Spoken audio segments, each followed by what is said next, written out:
Alright, let me do a video about, I got a bunch of videos I want to do, but for whatever reason, this is kind of stuck in my head right now, so I'll talk about this. So, one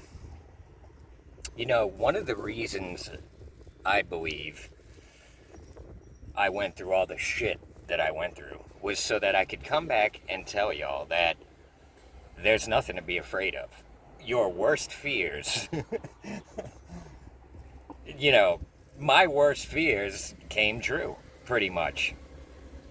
And I'm here to tell you that there's nothing to be afraid of. And another thing I can tell you is that I am actually grateful that everything went the way it did, even though, everything went wrong, unquote. But really, everything actually went right because everything shaped me into who I am. And that's not even an accurate statement. It didn't shape me into anything. It revealed who I am. It uncovered all the bullshit that I had accumulated.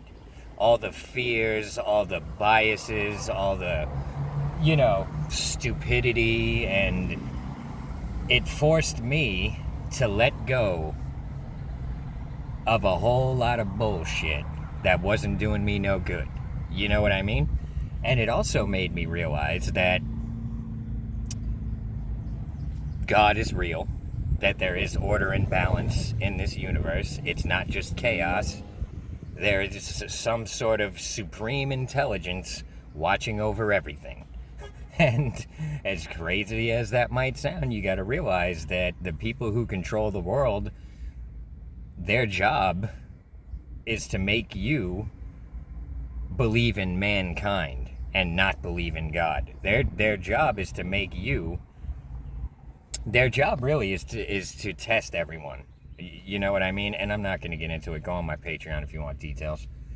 And so what I've realized after dealing with everything that I was afraid to deal with is that the things that I thought mattered actually don't matter at all. I mean, nice Xterra going by. I kind of like them Xterras, man. Them Nissan Xterras. I want a Toyota 4Runner. The problem with the 4Runners is everyone who's selling a used 4Runner, they think they've got, they think it's worth about 10 times more than it's worth. You know what I mean? I understand Toyotas are bulletproof. They're solid. They're great, reliable vehicles. But you'd have to be a complete fucking moron to spend $10,000 on a truck that's got 300,000 miles on it. This is what they try to sell these 4Runners for, the Tundras and the Tacomas. Like, yeah, I get it. They're great trucks. They're not worth that much. Not even close. You know what I mean? I wouldn't buy, I don't care, a 4Runner with 300,000 miles on it. I'd give you $1,000 for that. I don't care what the rep they have. Anyways, that's not what this video is about. But I want to say real quick, them Nissan Xterras, them first generations, they're fucking good trucks. And they're cheap. So, I understand the later generations have transmission issues and this and that, but those first gen Xterras, I think they're pretty fucking bulletproof. They're not good on gas, but I could turn an Xterra into a badass little apartment. You know what I mean? So, anyways, but so a lot of the things that I used to think mattered don't matter at all. Like, one of the reasons I was afraid to be homeless was I was afraid that people would look at me like I'm a piece of shit or I'm a bum. I was afraid, that's embarrassing for everyone I know to know that at one point in my life I was homeless and addicted to heroin. That's embarrassing to me. You know what I mean? But it's not, I'll put it to you this way. It's not as embarrassing to me now as it was then. Because back then I thought it mattered what people thought. And I realize nowadays that don't fucking matter at all. When I was first homeless, one of the reasons I kind of never took charity was because even though no one was around to see it, I just felt that it was an embarrassing way to be, begging or this or that. And I never did panhandle, but for instance, before I was homeless, if I saw something on the ground, like something shiny or whatever, I wouldn't bend down and pick it up because I wouldn't want the people around to think that, look at this loser picking up trash off the ground. And you know what I mean? Nowadays, if I see something interesting on the ground, I will stop dead in my tracks and pick it up and look at it. I just don't care. When I was younger, I used to care so much about what everyone thought. And when I was first homeless, I was embarrassed. But nowadays, I make videos. I tell the whole world. I just don't care, bro. I don't give a fuck. Like, I understand that the people who live in the normal world and have had very normal experiences a lot of them probably have a low opinion of me. Oh, he lives in a car, but I don't care, bro. You know what I mean? This whole thing is fucking rigged, and I tried to play along with it. Even I knew I was getting screwed, but mostly, one of the reasons I was trying to play along with the rigged game was just to be normal. And nowadays, I don't care about people thinking I'm normal, because here's the truth: I am not normal. I'm probably the furthest thing from normal you're ever gonna see. But and here's the thing, that's I got to get back to doing stand-up. One of my problems with stand-up is I really hate bombing. It's such an embarrassing, mortifying situation, but really it doesn't fucking matter. You know what I mean? So I just got to get over that. That's the main thing that's holding me back from going back to stand-up right now, is I'm tired of fucking bombing, And the other thing is, I'm tired of all my material. I got to switch it up. I'm tired of my old jokes, you know what I mean? But this video's been all over the place. But my point, the point I'm trying to make here, you can't live your life in fear. The people who control the world, they're trying to keep you in a fear vibration. You know what I mean? People who are afraid are easy to control. Remember the whole COVID thing? They turned the whole world upside down and screwed everything up, and we all just sat there like, yeah, do that. That's fine. We're all fine with that, because we were all afraid. To be honest, I was never really afraid of the whole COVID thing, because I just looking at the statistics, I'm not a real high risk individual. Yeah, I smoke like a chimney, but I think I'm pretty much in shape. I'm not afraid of any real sickness, because my body, it's very good at fighting off sickness and disease. You know what I mean? And I trust my body to do its thing. You know what I'm saying? And the other thing is, I trust God so much that at this point, I'm not concerned with when it's my time to go, I'm going to go. And that's that. That's up to God. That ain't up to me. So if it's my time to go and, I catch some disease or something, that's God's, that's in God's hands. That's not in my hands. You know what I mean? So I try not to waste energy worrying about things that I can't control. You know what I'm saying? But so it really bothers me when I see people living their life in fear, because when you're in this negative frame of mind where you're afraid and you're anxious and you're nervous, and don't get me wrong, I still have like social anxiety and shit. I don't like being around people I don't know, you know what I'm saying? But I don't let that debilitate me, you know what I mean? I don't let it, because I know it doesn't matter. I think social anxiety comes from worrying about what people think. You know what I mean? But when all's said and done, that doesn't matter. What matters is what you think, because that is going to actually, in a sense, what other people think does have an impact, but it's up to you how much of an impact you want that to have. You know what I mean? It's up to you. So this is one of the reasons why I live my life in this sense where I answer to God. What matters to me is what I think of me, which is, and what God thinks of me. When no one else is around, and how I act at those times, that's, God knows me. You know what I mean? God knows me better than anyone. And I know myself. And that's what matters to me. And so, but it really bothers me when I see people living in fears. People are afraid of their own thoughts. And I get it. Because, I've had these scary thoughts where you try to avoid the thought. You know what I mean? It's a really disturbing thought or whatever. What I do nowadays, and it doesn't even really, I don't even really have these like intrusive thoughts anymore because what I started doing at some point was, instead of like, hold on, there's someone creeping around behind me. Okay. What I started doing, instead of like running from the thought, I turned around and faced it. Like, what's up? What do you want? I'm not scared of you. Let's delve into it. Let's see.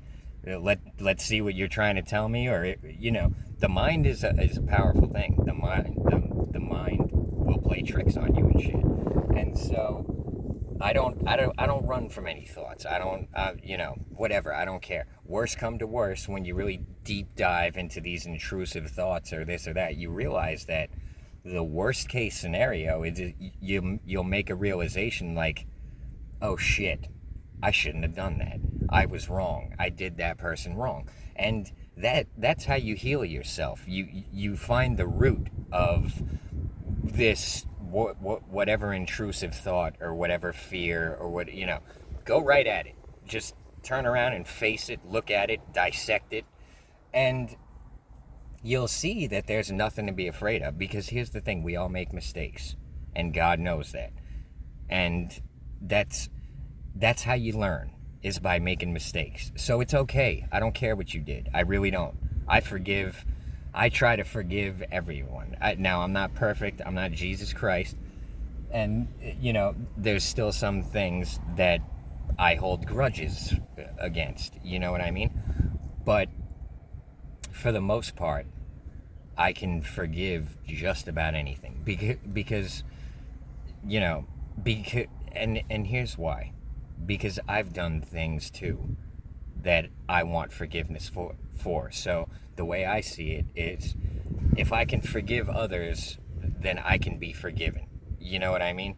And so that's why I try to be forgiving. The world would be a much better place if we could just be a little more understanding and forgiving of each other. You know what I mean? And so I heard this saying, I think it was on that show. You ever seen that show, Locked Up Abroad? It's a pretty interesting show where they'll do like a reenactment of people getting locked up in third world countries and shit. And one of the best episodes I ever saw, and it was, by far, probably the best episode I ever saw.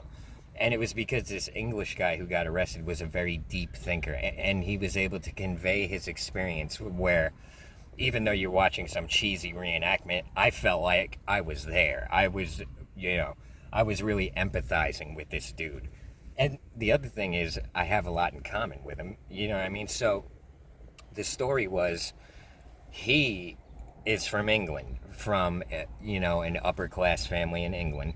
Now, I'm not from an upper class family, but I was into partying and shit at that age. And so anyways, so this kid, when he was 17, his parents divorced. His father moved to Kuwait,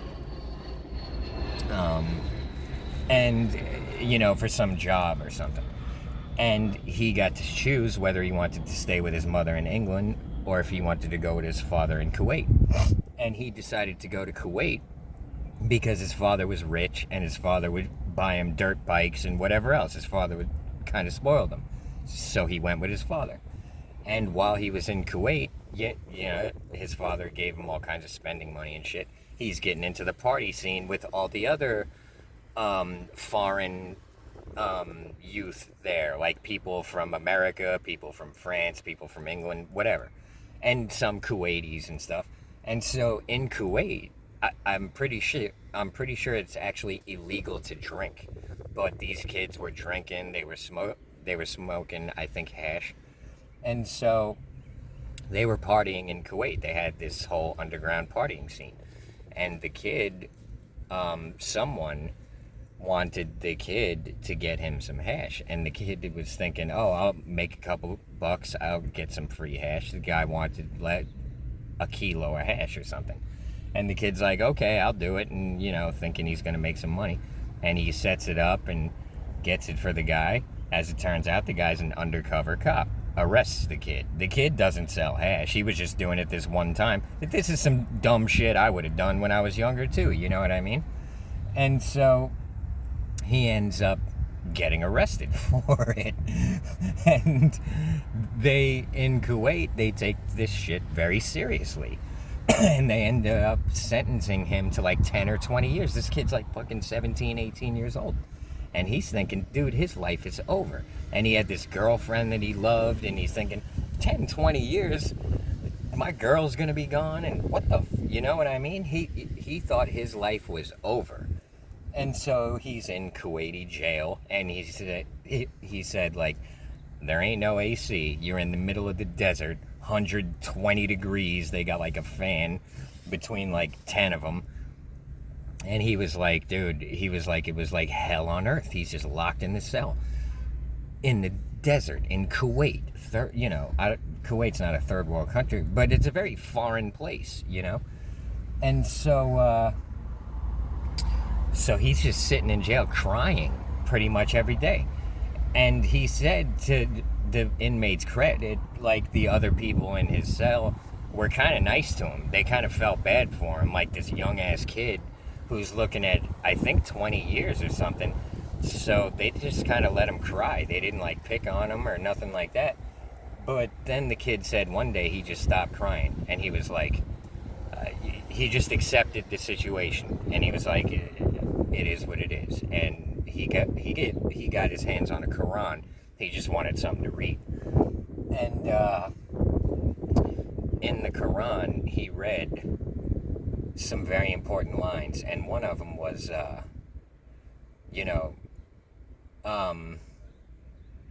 God, don't let me feel arrogant when I succeed, and don't let me feel hopeless when I fail, but remind me always that failure precedes success.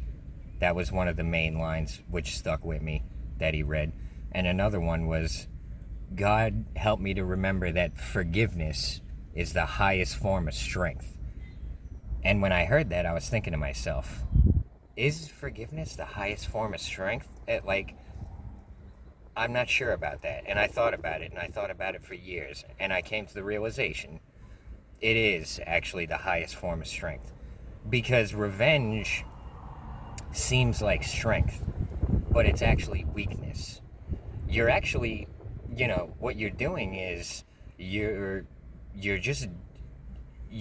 perpetuating evil with revenge for your own personal feelings, your own personal emotions.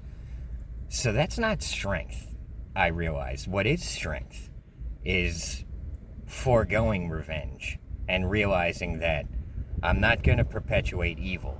I'm going to accept this, even though it upsets me and it makes me angry. But I'm going to forgive this person because I don't want to add to the evil in the world. I'm going to rise above it. And to me, that is real strength. You know what I mean?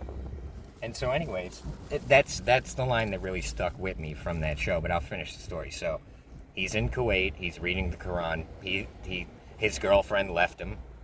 She's not waiting for fucking 20 years. 17 years old. And so he thinks he's just going to be in this cell in the middle of the desert for the next 20 years. Then what happens was Iraq invades Kuwait. This was in like 1990. And he said they could look outside the cell window and see tanks and shit. And they were like, what the fuck is going to happen now? We're being invaded by Iraq. What ended up happening was all the people who worked in the prison ditched the place. They left. And they left all the inmates locked in the prison. And so, fortunately for everyone in the prison, there was apparently this big, huge, strong Syrian guy who managed to kick his own cell open. And once he kicked his own cell open, he went and unlocked all the other cells. And so they all escaped.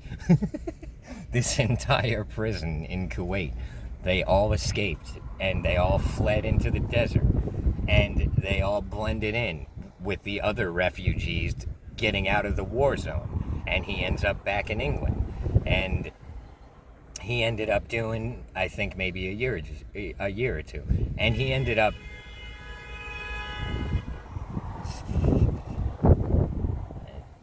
People beeping at each other, wanting to kill each other.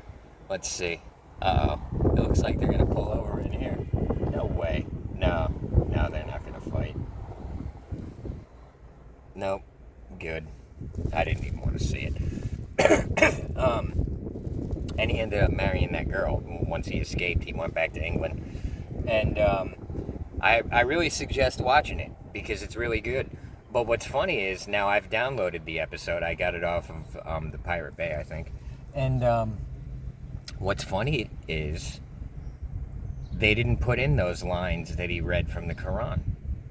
Now, I don't know why, because I think those are some of the most important lines in the entire episode. And I'll repeat them again for you in case you forgot. When he said, God help me to remember not to feel arrogant when I succeed or to feel hopeless when I fail, but remind me always that failure precedes success. And that's a very important line. There's a lot of wisdom there. Don't feel like you're the ruler of the earth when you succeed and start acting like you rule the world and this and that. That, be humble in success and be humble in failure. So that's the way to be. And don't let me feel hopeless when I fail, because that's what it takes to succeed. You gotta fail. You can't get anything done if you're afraid to fail. You have to be willing to fail. And that's, such an important lesson in life. You have to be willing to fail. You can't expect to, the first time I'm going to do something to be doing it like a pro. You got to go out there, you got to learn, you got to make mistakes, you got to fuck shit up, you got to look stupid. That's important. That's a very important skill to have in life. It's just the willingness to fail. Don't be afraid to fail. You know what I mean? This is doing stand-up comedy, you know what I mean? Now, I was afraid to fail. Don't get me wrong. And the first time I did stand-up, I failed as miserably as you can fail. And I guess I'll tell y'all that story real quick. So what happened was, I get evicted. And I start thinking to myself, it doesn't matter. This normal life ain't working out for me. It's not. It seems to me it's not meant to be. I feel like God is trying to nudge me in a different direction. God is trying to tell me this regular life, regular job shit, it ain't gonna work for you. You can keep trying to do it, but it's not meant for you. You're meant for something else. Figure something else out. Try something else new. And real quick, here's an analogy. When I was first living in a car, I'd be sitting in this park in this area. It's John Chestnut Park. Very nice big park. Swamp, gators, lot of wildlife. So when I was first living in a car, I'd hang out in that park a lot. And so sometimes I'd be sitting in my car with both doors open, all the doors open. And sometimes a fly would fly in my car. And the fly would keep ramming into the windshield over and over. And I'm like, you dumbass fly, you can go in any direction, but you keep ramming into the windshield, the one direction that is not going to work for you. Why do you keep doing that, you stupid fly? I'm tired of watching you ram into the windshield. And so then I would try to like guide him to the window, and the dumb motherfucker would be going around my hands and continue to just ram into the windshield. But eventually they'd try another route, thank God, otherwise he'd still be in my car ramming into the windshield. So it reminded me, I'd be watching this fly ramming into my windshield and thinking to myself, that used to be me. That used to be me ramming into the regular life, ramming into the windshield over and over, when I could have made a left or a right or went that way or this way. I could have tried something new, but I didn't know any better. And so I just kept ramming into the windshield like the stupid fly. But so after ramming into that windshield for a decade or two, I realized that maybe I should try something else. Maybe I should stop just clinging to these jobs that I really don't like, the jobs anyway. Maybe I should try something else. And so that's what I did. I went and rented a room for my friend. My rent went from $600-700 a month to like $400 a month. Now all of a sudden, since I was willing to let go of the apartment, well, I got evicted.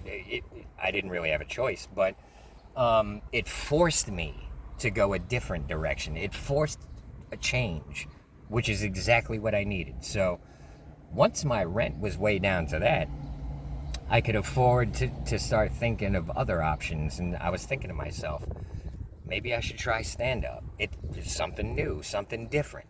And yeah, I am not a successful comedian right now, although I do believe I could be if I dedicate myself. And anyways, but my entire paradigm shifted once I opened the door. Before that, I would have been scared shitless to do stand-up. And so anyways, we're running out of time here. Shit. So anyways, I started thinking to myself, let me try something new. Let me try stand-up.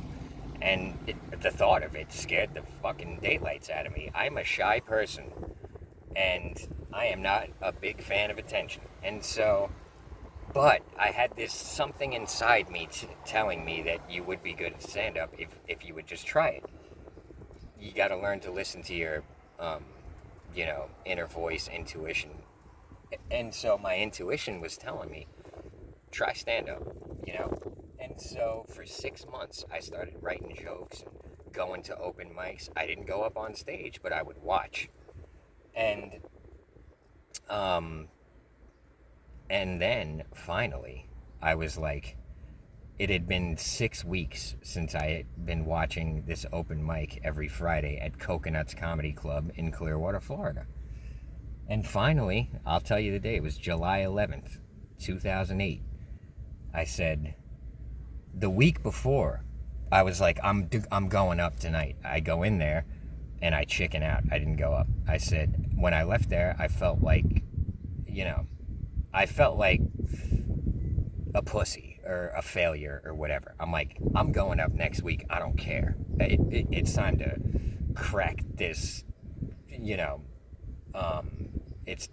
time to just break that cherry and, And so I was like, I have to go up next week. You can keep pussying out every week. Sooner or later, you got to go up. So I'm anticipating it all week. I'm writing my little jokes. I'm scared already. It's a week away. I'm dreading it. Then all of a sudden, we get this rainstorm, this some Florida shit. Like, it rained so hard that the water was up to the hood in my car. I was living in Newport Richey at the time. We was kind of far from Clearwater, but so I was driving a Jeep Cherokee at the time. The water's up to the hood of my car. And when I get home to where I was renting the room from my buddy, I realized I got one of my headlights went out because of the rain. I can't afford to fix it. I'm like, I can't go down to Coconuts and because I'm gonna drink a couple beers. I can't be riding around with beers in my system with one headlight. Now, I wasn't planning on being hammered, but I probably would have got a DUI if I was pulled over, you know? But so I was like, no, like you can come up with an excuse every week if you want. There's no excuse. So I looked. I had the Haynes book. This is like the internet was kind of new at the time, but I had the Haynes book for my Cherokee, which tells you how to fix everything. So I look in the book, and I'm like, how to fix a headlight, and I look it up. I went and got a headlight, and I fixed it. And so I went to the open mic that Friday, and because no more excuses were acceptable to me. I had to get this cherry broken. So I go up on stage with my little jokes, and I'm thinking I'm funny naturally. You know what I mean? So I didn't really have jokes written. I just had kind of notes, and I went up there, and I do my first little joke, and I'm telling y'all, like, if you ain't never been on stage, it's a fucked up thing. So, I'm up on stage. The lights are in my face. I can't see anything. I got the mic out here. You can barely hear me. It's my first time on stage. And so I'm telling my little jokes. Nothing is working. And this is an easy crowd in Clearwater, Florida of open micers who are trying to be supportive. They couldn't even give me a fake laugh. My shit was so bad. So I probably lasted about 1 or 2 minutes, and I got no laughs. And I was like, all right, that's it for me. And I just got off the stage. I sat in the back, and I got fucking hammered. I shouldn't have been driving around drunk. But when I was younger, I didn't give a fuck. I used to drive around drunk all the time. Not all the time, but I wasn't, I wasn't opposed to it. But so anyways, on my way home from the mic, I stopped by my buddy Vaughn's house. Vaughn knew I was going up. I made a big deal out of this shit. Not a big deal out of it, but I'd been talking about it for like 6 months. And Vaughn was one of my best friends. And so I stopped at Vaughn's house, and Vaughn's like, what happened? And I'm like, I fucking bombed so bad that you wouldn't fucking believe it. And Vaughn started cracking up. And honestly, it was exactly what I needed. Me and Vaughn sat there laughing because Vaughn's like, bitch, you made a big deal out of this shit for 6 months, and you went up there and you couldn't even get a fucking laugh, And like, he was talking shit to me about it, and I was cracking up too. I'm like, dude, what the fuck can I say? You know what I mean? Me and Vaughn just sat there cracking up about it for like an hour. And then I was thinking, like, he's like, you gonna try again? I was like, fuck no, I'm not gonna. I was like, never, bro. I was like, it was so fucking embarrassing and mortifying. He's cracking up. I'm like, I ain't never fucking doing that again. And I woke up the next day, hungover, and feeling like I wanted to die. Because in my mind, with stand-up was my only escape. And, from my life, my experience, I knew that the regular shit wasn't going to work for me. And also, my mind had shifted once I started thinking bigger and getting excited about life and trying new things. It's just my whole world opened up.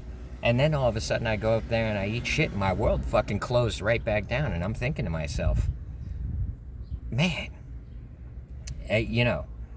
what the fuck, dude? Like, that's it then? You're just going to give up and aim small again? And I was thinking to myself, you can't. You come too far to go crawling back now. So go try it again next week. And now you know what you're up against. Just maybe a little more preparation. Write some sharper jokes. Don't go up there with notes because you know that you were blanked out. You were like a deer in the headlights up there. You weren't thinking of nothing funny. You know what I mean? And so what I did was I spent the whole week writing jokes, word for word, not notes, jokes, word for word.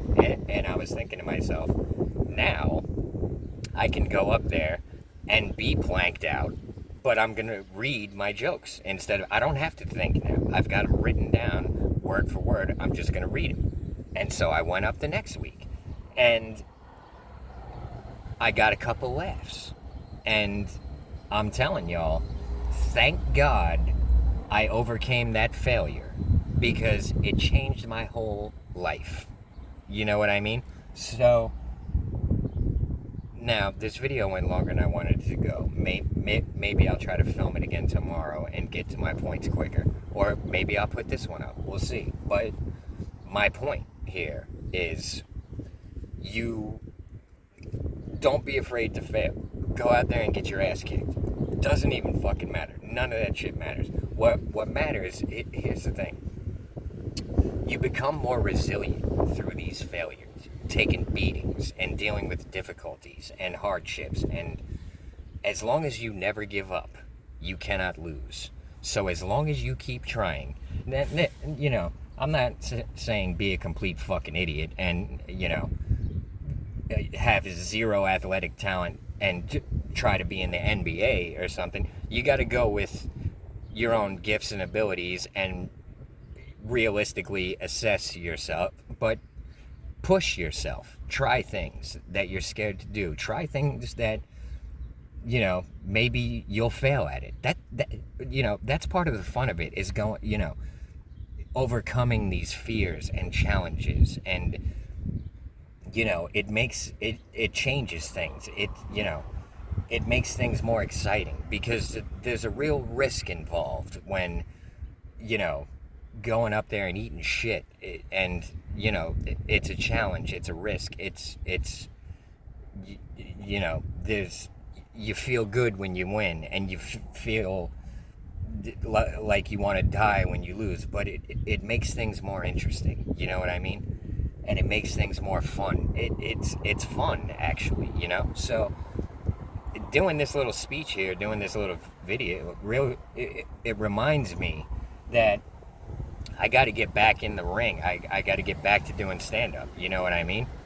Life is on the wire. The rest is just waiting.